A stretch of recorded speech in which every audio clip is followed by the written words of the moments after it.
Hi friends, welcome back to triple SR channel. ఈరోజు మనం మామిడికాయ పులిహోర చేసుకుందామండి.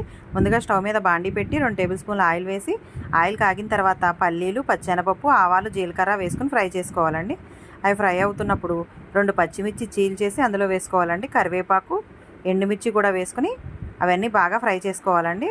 ఫ్రై అయిన తర్వాత మామిడికాయ తురుముని అందులో వేసుకుని ఆ పచ్చివాసన పోయే వరకు ఫ్రై చేసుకోవాలండి.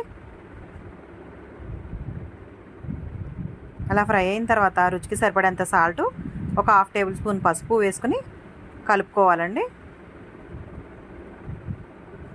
అలా కలిపిన తర్వాత ముందుగా ఉడకపెట్టి పెట్టుకున్న రైస్ ఉంటుంది కదండి, ఆ రైస్ని అందులో వేసుకుని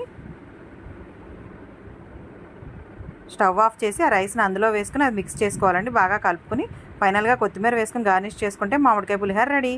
చాలా బాగుంటుందండి, ట్రై చేసి చూడండి. Thanks for watching. Please like, share, subscribe triple SR channel.